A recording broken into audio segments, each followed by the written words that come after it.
Bienvenidos a Ballet tras bambalinas con Betty y Ana.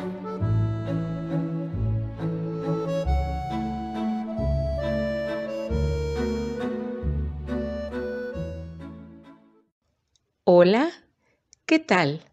Bienvenidos a un nuevo episodio de Ballet tras bambalinas, el podcast en el que cada sábado les traemos historias de ballet y de danza hasta donde se encuentren. Yo soy Betty y los invito a darle like y compartir para que podamos seguir llegando a más personas. No olviden que pueden encontrarnos en cualquiera de estas plataformas y redes sociales: Anchor FM, Spotify, Google Podcast, Amazon Music, Audible, YouTube, Facebook, Instagram y TikTok.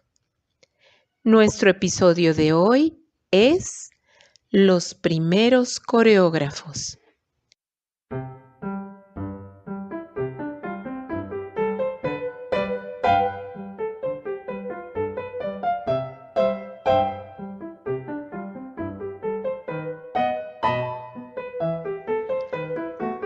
Antes de que los bailarines puedan actuar en el escenario, deben crearse los pasos de baile. La persona encargada de esta tarea recibe el nombre de coreógrafo. El principal cometido del coreógrafo es inventar y componer combinaciones de pasos para ballets, musicales o cualquier otro tipo de espectáculo de danza. Las compañías de ballet suelen contratar a un coreógrafo propio para que cree nuevos ballets o bien recree otros antiguos. Cuando una compañía quiere presentar un nuevo ballet, pide a un coreógrafo que cree una nueva obra y fija una fecha para su estreno ante el público. El coreógrafo elige un argumento o tema. Puede inspirarse en cualquier tema, una historia existente o una simple imagen. Algunos ballets se construyen sobre composiciones existentes. En tal caso, el coreógrafo empieza creando una historia para la música. Sin embargo, puede que no sea posible modificar una composición existente para adaptarla a las ideas del coreógrafo. Otra opción es encargar a un compositor una música que se ajuste al argumento o tema propuesto. El compositor puede empezar a trabajar a partir de un guión, un esbozo de cómo se pretende presentar la historia en el escenario, escrito por el coreógrafo. Ambos pueden trabajar en estrecha colaboración desde el principio para ir desarrollando sus ideas conjuntamente. Bien, cada coreógrafo tiene su propia forma de trabajar. Antes de empezar los ensayos del ballet con los bailarines, algunos ya tienen en mente muchos de los pasos. Otros pueden tener solo una idea del momento en el que entran los personajes o en el que el argumento da un giro en conjunción con la música. Los coreógrafos realizan un cuidadoso estudio del tema del ballet para que los movimientos tengan el aspecto o el estilo adecuado. Entre 6 o 10 semanas antes del estreno previsto del ballet, el coreógrafo entra en el estudio para trabajar con los bailarines. Ya en los ensayos, los bailarines pueden llegar a aportar sus propias ideas. El coreógrafo puede inspirarse en los bailarines y en sus increíbles capacidades. Prueban conjuntamente diferentes pasos hasta encontrar los más adecuados. En un breve espacio de tiempo pueden probarse muchos pasos. A veces es difícil recordar lo que se ha hecho y qué pasos se han elegido.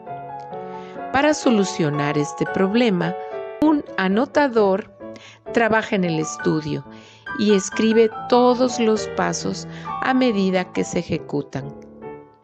Se registran con precisión hasta los más pequeños detalles. Pues bueno, aunque desde un buen principio se elige a un bailarín concreto para un determinado papel, el coreógrafo debe tener en cuenta que es posible que lo interpreten muchos otros más bailarines. Por ejemplo, si se crean unos pasos acrobáticos para un bailarín que es además un gimnasta, puede que en el futuro otros bailarines no sean capaces de reproducirlos. Cada bailarín tiene sus dotes particulares y ya el coreógrafo puede sacarlas a relucir e incluso crear a partir de ellas algo que no se haya hecho nunca antes. Algunos bailarines, sin embargo, se ajustan mejor a algunos papeles concretos. Por ejemplo, algunos tienen una técnica excelente, pero no son capaces de interpretar un papel dramático difícil. Es por ello que los bailarines que son, además, buenos actores, suelen interpretar los papeles dramáticos, mientras que los que tienen una técnica excelente y limpia suelen interpretar los papeles principales. A medida que se acerca la noche del estreno, siguen los ensayos. Si el ballet no sale bien, se retoca hasta que mejora. Como ya se ha vendido parte de las entradas y todo está preparado en ese caso, no se puede cancelar. Pueden introducirse cambios en el último momento e incluso durante las primeras funciones.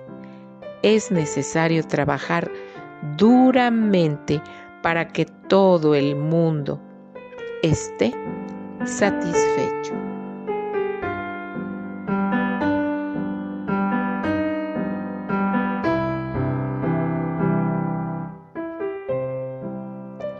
En una compañía de ballet trabajan muchas personas diferentes y es necesaria una buena organización para que todo esté a punto y perfecto en la noche del estreno. El coreógrafo suele ser, además del inventor de los pasos de baile, el autor del argumento y el director del ballet. Es por ello que suele tener una gran influencia sobre la escenografía.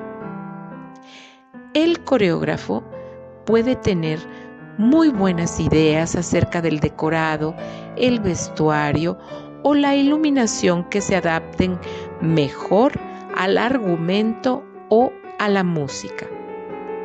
Entonces, transmite estas ideas al escenógrafo, que se encarga de materializarlas. Por ejemplo, la iluminación es importantísima. La obra que se desarrolle en un lugar de clima cálido o bien la iluminación evoque distintos momentos o que empiece a amanecer un día frío o puede pasar por un calor de mediodía o un atardecer agitado. ¿Y por qué no? Si puede terminar en un ambiente de fiesta. Todo depende del tema que se elige en un principio.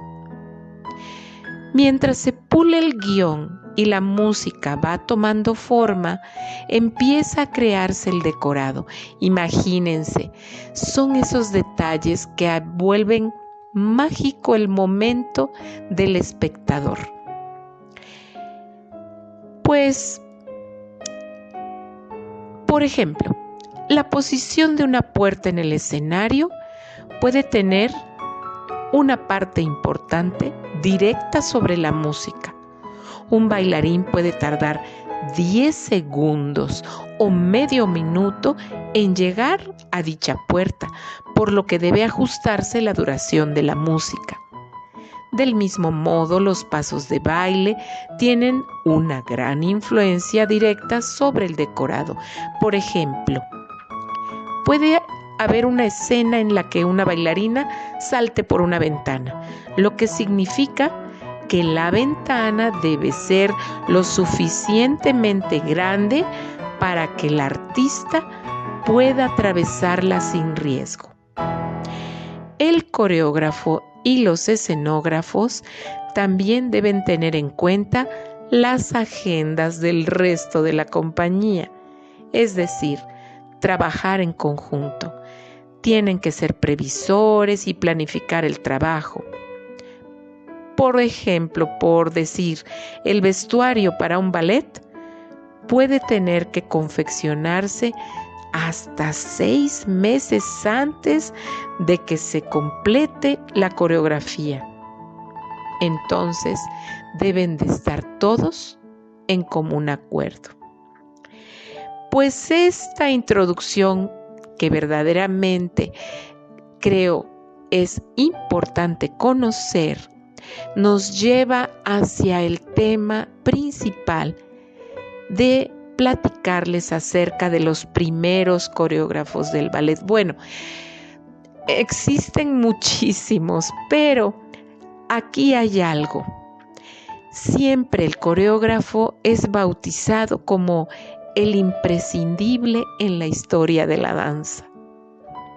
Imagínense, vámonos hacia Italia, que es donde recordemos los maestros que eligió el Rey Sol, como platicamos ya en un episodio anterior, siempre buscaban los bailes de las cortes italianas o bien europeas.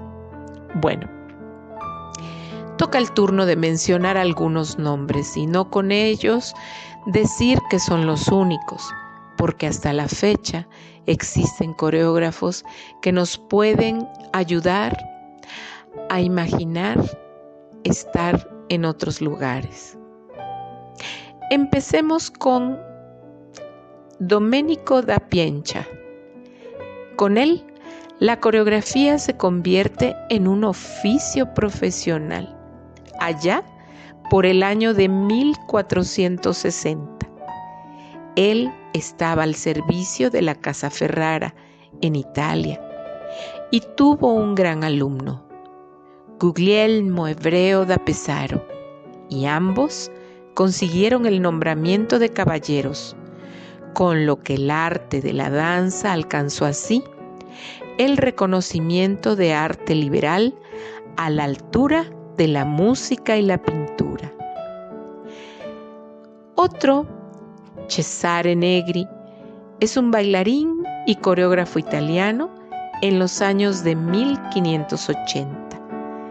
Él recoge las primeras ideas pedagógicas de cómo un paso puede servir de preparación para otro más complicado. Ahora nos vamos hacia los años de 1700. Para ser exactos, en 1727 nace Jean-Georges Noverre. Recordemos que él ayudó a hacer famoso los ensayos sobre una coreografía. Otro más, John Duverval, creó muchos personajes cómicos. Su mejor obra fue una primera versión de La Fille Malgardée. Charles Duvivier Didelot fue el primero que hizo volar a los bailarines, elevándolos con cables. Imagínense, era la novedad en esos años. Desde luego, los bailarines que fueron los conejillos de Indias de estos grandes coreógrafos fueron, por ejemplo, Mari Camargo, que ella tenía una gran técnica, y desde luego Gaëtan Vestris y su hijo Auguste, que deben recordar se mencionaron también porque fueron grandes bailarines y ambos obtuvieron el título de Dios de la danza. No, pues esto sí está increíble porque estamos hablando que desde 1460 ya se contemplaba tener coreógrafo para el espectáculo de danza. Por lo mismo, la gente tomaba muy en serio desde entonces asistir a una presentación, porque no era nada más algo exprofeso o algo que saliera del momento, no, era algo practicado, por lo que le daba seriedad a este evento.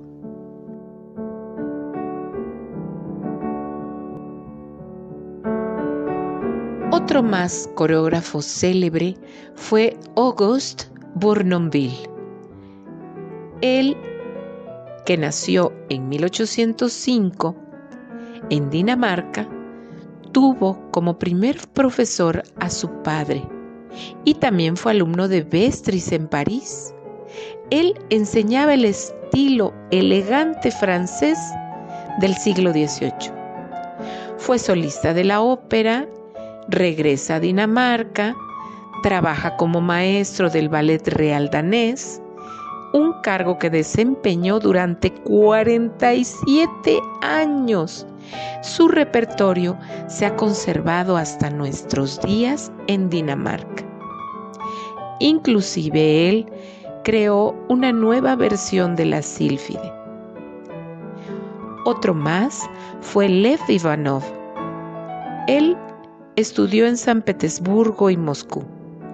Además de ser bailarín y maestro de ballet, fue quien se eclipsó por Petipa.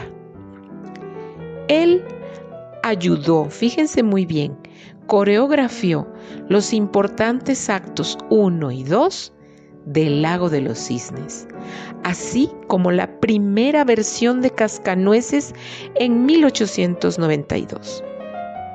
Y bueno, también él hizo una nueva versión de la Fille Malgardée.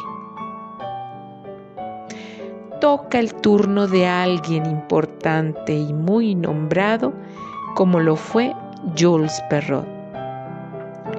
Él empezó su carrera como bailarín en espectáculos teatrales en París, pero abandonó esa actividad para ampliar sus estudios con Vestris. Empezó a bailar en la Ópera de París y se convirtió en bailarín espléndido, actuando con Marie Taglioni.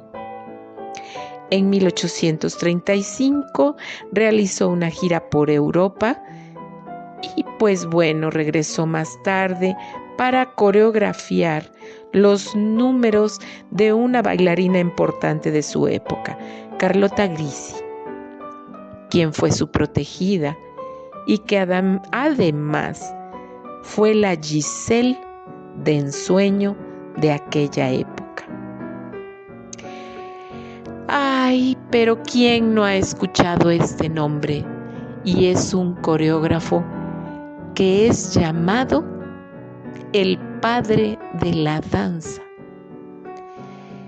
o bien el padre del ballet clásico, Marius Petipa. Qué bueno, su nombre completo, Alphonse Victor Marius Petipa.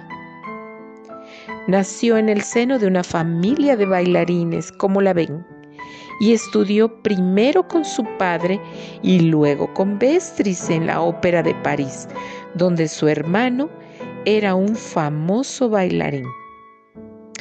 Él actuó y coreografió en Francia y España antes de ir a San Petersburgo para trabajar en bailarín en 1847.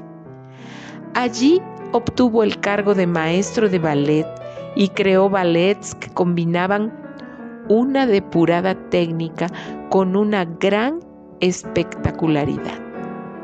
Mejoró la técnica del ballet imperial ruso, imagínense, un francés, y su escuela, creando la compañía más sobresaliente de la época. Entre los ballets que destacan también está Don Quijote, La Bayadera, La Bella Durmiente, desde luego El Lago de los Cisnes y Raimonda. Bueno, pues toca el turno de Arthur Saint-Leon. Él nació en París y también estudió con su padre, que era maestro de ballet en Stuttgart. Trabajó como bailarín y coreógrafo por toda Europa y actuó como bailarín en San Petersburgo y en París. Bueno, él se casó con la bailarina Fanny Cerrito y su obra maestra de Saint-Leon es Coppelia. Luego debemos también mencionar a Mikhail Fokine.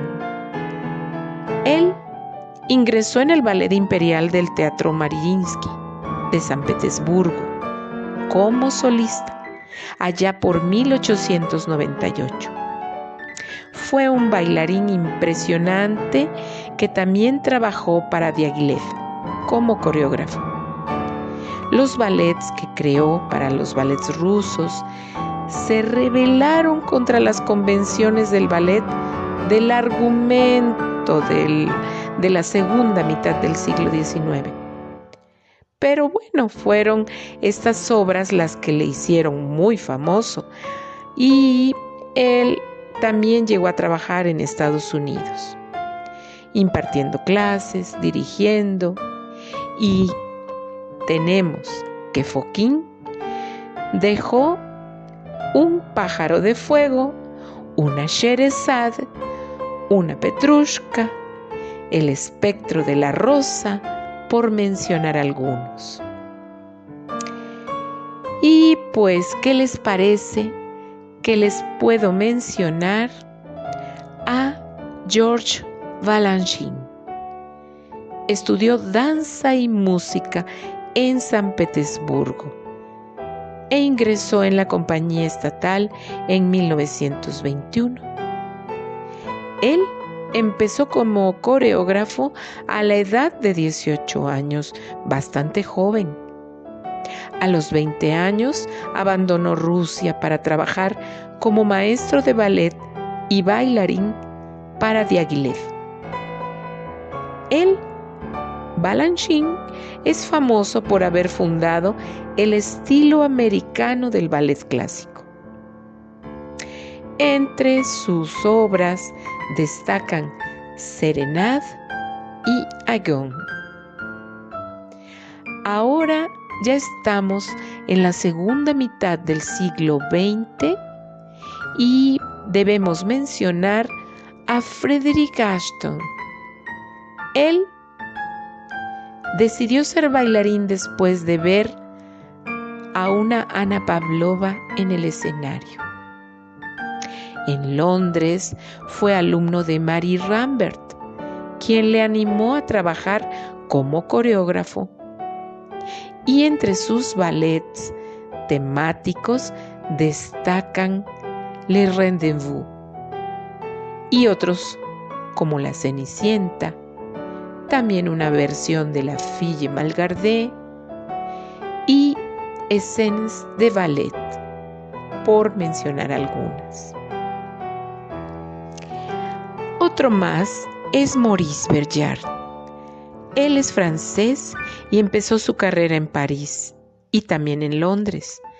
Trabajó como bailarín y coreógrafo para varias compañías antes de fundar la compañía Ballet del siglo XX en Bruselas. Posteriormente, esta compañía se trasladó y, por sus obras, lo llegaron a conocer. Él hizo una coreografía y destacó llamada Nijinsky, clown de Dios.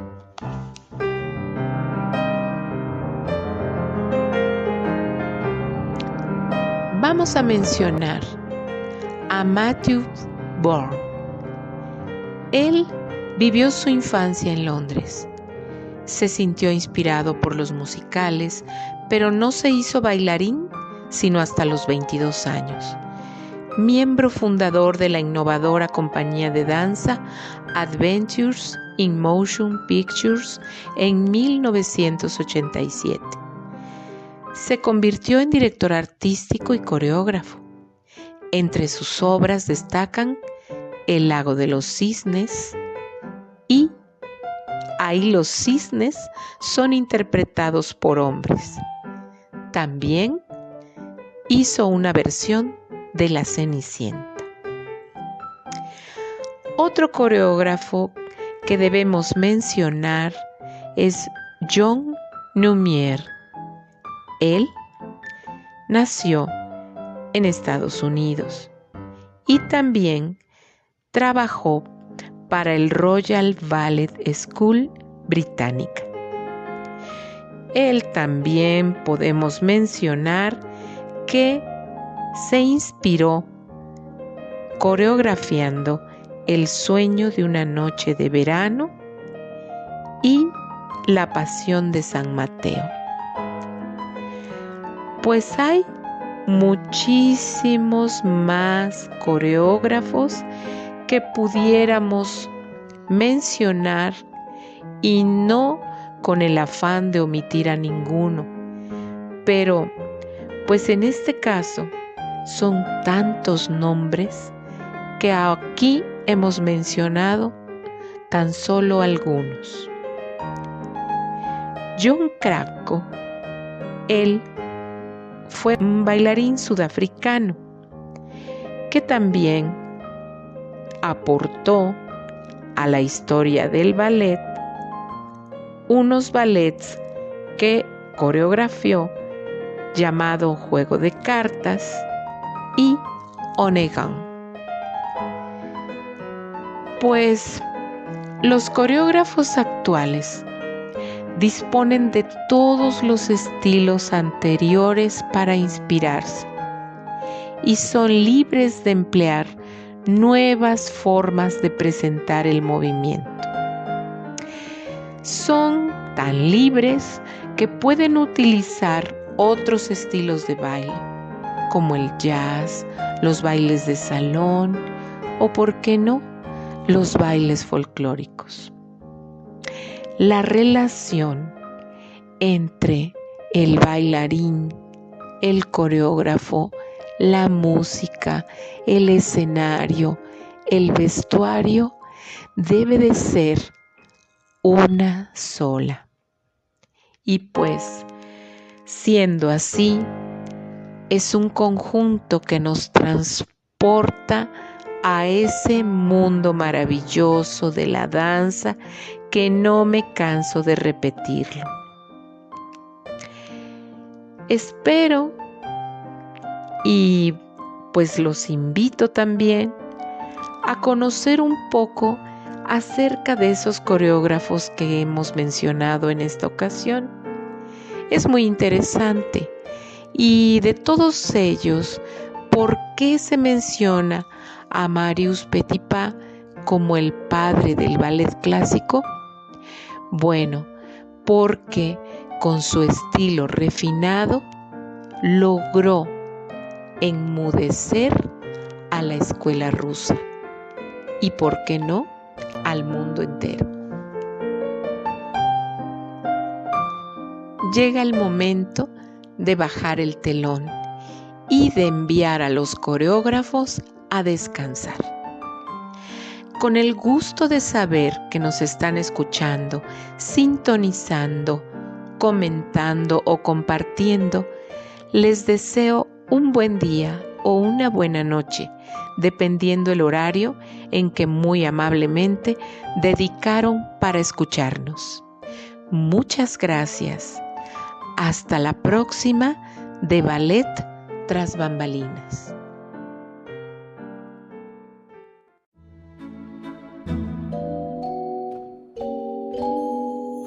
Eso es todo por hoy, muchas gracias por escucharnos, los esperamos en el próximo episodio de Ballet Tras Bambalinas.